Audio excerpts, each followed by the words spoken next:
C'était court, mais qu'est-ce que c'était bon. Après moins de 72 heures, la nouvelle éruption islandaise semble déjà terminée. Ma première réaction était de me dire que finalement, je dis pas trop de conneries. Au tout début de l'éruption, les chiffres de l'activité faisaient froid dans le dos.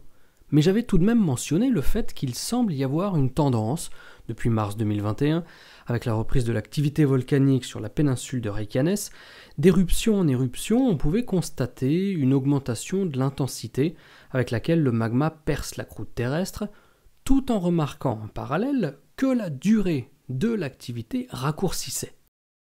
Avec une surface de lave aussi large en 48 heures qu'après 6 mois d'éruption en 2021, on pouvait craindre le pire. Mais non, la tendance que j'avais décrite s'est encore vérifiée, début cataclysmique, durée de vie écourtée voire très écourtée. Hier en fin de journée, le 21 décembre, plus d'activité réelle n'était constatée sur le site de l'éruption. Avant de poursuivre, sachez que je vous ai mis en description tous les liens vidéo et voyages dont vous avez besoin pour revoir la chronologie complète des événements de ces derniers jours. Et de mon côté, je commence à me mettre au boulot pour une très grosse vidéo qui reprendra les événements commencés depuis début novembre ayant conduit à l'éruption. C'est beaucoup de taf, mais vous verrez, ça va donner quelque chose d'assez génial et je l'espère le plus exhaustif possible. Donc, de nouveaux experts pensent que l'événement est désormais terminé, mais l'Office météorologique islandais affirme que nous ne pouvons pas encore en être 100% sûrs. Donc voyons voir ce qui se dit un petit peu au niveau de la communauté scientifique. L'activité éruptive n'est plus visible sur la péninsule de Reykjanes.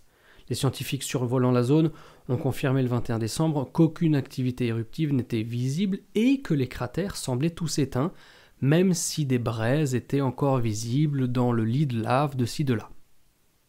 Ármann Höskuldsson, volcanologue, a déclaré auprès de RÚV, la télé nationale, que selon lui l'éruption était terminée. De son côté, le volcanologue Þorvaldur Þórðarson a déclaré que c'est une bonne nouvelle et que c'est même le meilleur cadeau de Noël que nous pouvions recevoir. Je rappelle que les habitants de Grindavik, eux, attendent depuis 6 semaines de pouvoir retourner chez eux. Donc ça, ce serait un joli cadeau de Noël. Et vous allez voir, dans quelques secondes, on va parler de ce fameux cadeau, parce que finalement, le Père Noël va passer à la livraison. Pour synthétiser sa pensée, Þorvaldur nous a simplement dit que, selon lui, l'éruption est déjà terminée. Du côté de Kristín Jónsdóttir, du bureau météorologique islandais, elle est d'accord avec les affirmations des autres experts selon lesquels il n'y a plus d'activité éruptive. Cependant, elle met un petit bémol, et bien qu'il n'ait plus aucune preuve spécifique que le magma s'accumule ailleurs, Kristín lance une mise en garde, affirmant qu'il n'est pas encore possible de déclarer définitivement la fin de l'éruption. Pour cela, il faudra encore attendre quelques jours, peut-être quelques semaines. Nous devons être sûrs, nous dit-elle, qu'il n'y a pas suffisamment de pression magmatique pour qu'une brèche s'ouvre ailleurs. C'est ça que nous devons regarder attentivement, poursuit-elle. Y a-t-il suffisamment de magma dans le système et de pression pour qu'une nouvelle éruption éclate encore? Selon elle, il n'est pas encore possible de discuter des scénarios les plus probables avant que les experts n'aient étudié tout d'abord la situation plus en profondeur. Il en va de même pour savoir si la chambre magmatique sous Svartsenki est épuisée. Ça, on ne le sait pas encore. Les éléments qui permettront de répondre à ces questions sont d'abord les mesures de déformation des sols et voir de combien de centimètres la Terre s'est soulevée ou rabaissée durant les derniers jours. Le site météo du pays a de son côté mis à jour la surface du magma rejeté ainsi que les zones dangereuses. La ville de Grindavik était jusqu'alors rouge, niveau 4 sur 5. Elle est désormais orange, 3 sur 5, tout comme le Blue Lagoon et la centrale de Svartsenki.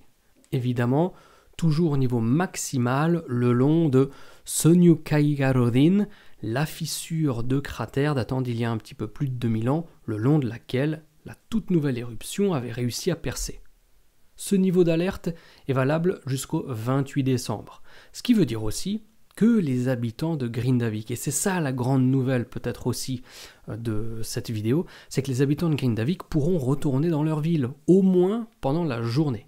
Pas la nuit, on ne sait jamais, c'est encore peut-être un petit peu trop risqué. Mais la journée, c'est bon. Les réparations des dégâts causés en novembre pourront commencer, et les activités locales, le gagne-pain de cette ville, pourront elles aussi reprendre. Les quelques petits restos, le complexe sportif, l'agriculture, et j'en passe. Tous ces petits endroits que vous connaissez si vous avez voyagé en ma compagnie durant les dernières années. Bref, la vie devrait reprendre peu à peu, je dis bien devrait, le conditionnel étant, vous le savez peut-être, mon plus fidèle allié. Même si cet épisode volcanique touche à sa fin, il ne faut pas oublier que nous sommes en Islande et que bien entendu, les regards doivent rester fixés sur les courbes sismiques qui peuvent du jour au lendemain indiquer une nouvelle tentative d'intrusion de ce magma qui berce désormais autant de doux fantasmes que de craintes profondes. En espérant que cette vidéo vous a plu, les amis, cette vidéo de conclusion, on va dire, sur l'épisode volcanique, avant de vous retrouver pour de plus grandes réjouissances, plus approfondies et plus détaillées, comme je vous l'ai dit, en espérant que ça vous a plu. Comme toujours, portez-vous bien et surtout, n'oubliez pas de garder la passion. Ciao, ciao.